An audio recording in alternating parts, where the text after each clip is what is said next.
Hello, welcome to the Facebook Live. Thank you for joining us today. Apologies, we're a little late. I don't know why I thought I would bring that up, actually. No. We're not late. We're not late. We're on We're on time. time. Absolutely. I mean, it's on time for me. If anyone who knows me is watching, this is on time.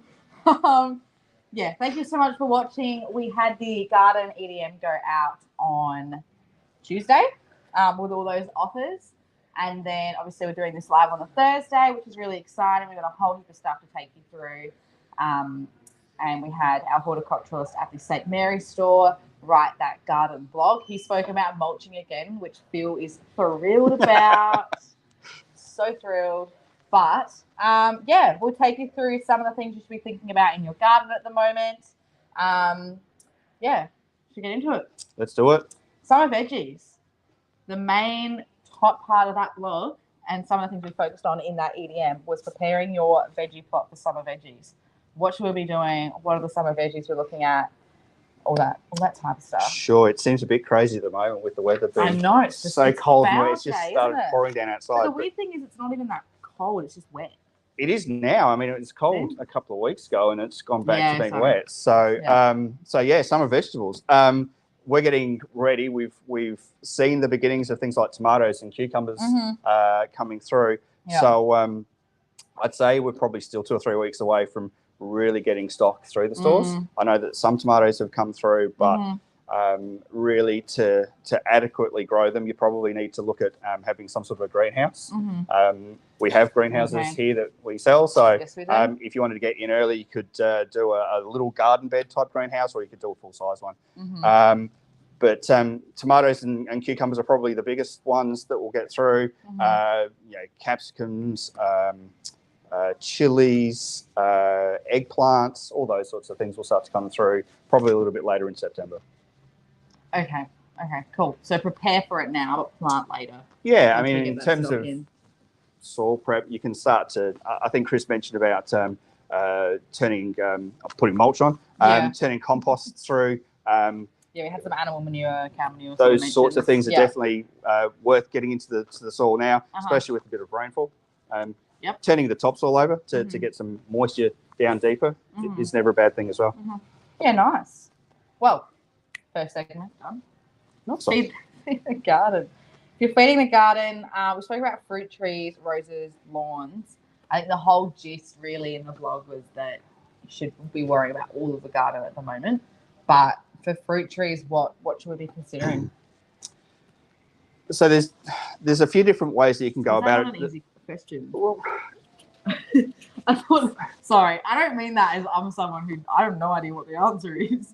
I thought I was giving you a sweet, easy question. Well, there's different ways to go about it, and there's no right or wrong way to do it. I guess the way that I was brought up to do it would be to start off with a more gentle feed. So products like Rapid Razor, which is a nice chicken manure, would be great to put on. Some people prefer to put Blood and Bone on. In my opinion, you've just got to be careful with Blood and Bone being so fine. If we get heavy rain, it's likely to wash away. So if you're going to apply Blood and Bone, it's best to try and dig that through the soil to get the best feed. You could go with some more chemical type fertilizers like Complete D or mineral mixes. Probably a bit early for that sort of thing, in my opinion. I'd certainly start off with a more granular, natural type of fertilizer and work into some of those other ones later on down the track. Yeah. And when you talk about feeding the whole garden, I think that's what Chris was sort of alluding to, that because with spring on the way, and there's certainly signs, I mean, if you look at certain fruit trees out there now, they're starting to put the flowers on. So the signs are there that spring's on its way. So getting food around those trees is important, but it won't be long before your roses start to shoot off.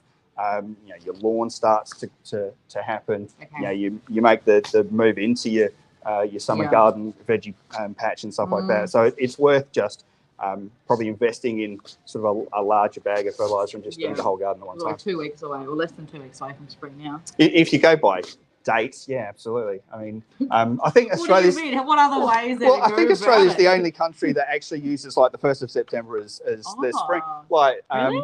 In England, seasons are obviously reversed, but the actual start to spring in England is the 21st of March. Okay. Yeah. So we're just making rules up by starting at the first of the month. We're very special, so we make it easy for ourselves. The first has to be spring. I still don't know how many days are in each month. Oh. That's a normal Isn't there a limerick about that or something? Yeah, but like that times tables. Why would you want to? Oh, calculators, computers. Yeah, I just made myself think really uneducated. Anyway, we spoke about mulching again. We won't touch on this too much. The last 2 months we have said a lot about mulching. Well, to be fair, I guess we should be doing. We're getting closer to mulching. Okay, I guess that makes sense. But why do we bring it up in July then? Once again, I mean, Chris, we should get Chris onto the show, and he can answer some of these questions. Absolutely. No, I think from Chris's point of view, the reason he's brought it up for this month is as we move into September, I mean, weeds are really probably the only thing that are actually growing in gardens at the moment. Certainly, you see it around the place, and they either the options are to spray them and kill them off with a poison, and we've put a couple of poisons here that you could use, but another way to combat it is actually to suppress them by using things like mulches to basically cover over them, and if they don't see the sunlight, they'll stop growing. So with spring on the way and weeds really starting to pick up their growth rate, it's probably not the worst thing in the world to put some mulch down. Okay. There you have it. And final point for today, checking your lawn. I'm pretty sure I have check your lawn and mower, but I think it's just check your lawn mower. I think probably one of the things that we get in store a lot is when tools have been packed away for the winter and not used, people come in and start saying, my mower's not working, my whipper snipper's not working, what's the problem? So getting to those problems early before you have to start using them is a good way to tackle it. So usually Chris has sort of alluded to the blades being checked to make sure they're sharp enough. If you've had petrol stored in the product over winter, it's probably not a bad idea to empty that out and put some fresh petrol in. Check the spark plugs. Okay. So just a basic overhaul. If you're sort of a bit afraid of doing it yourself, you can always take it to a mower shop to have someone look over it. Nice. Sorry, I'm in the verge of a coffee fit. Apologies. I really should have brought my water up here. Should have. Should have, could have. Would have. My last point for today, if I can get it out, is at the moment we're doing our store redevelopment at Stratgo St. Mary's. Heaps going on there. If you've been to Jets Cross, the store's looking incredible. What we're doing is we're pretty much recreating that at St. Mary's. So there's a heap of clearance products to go.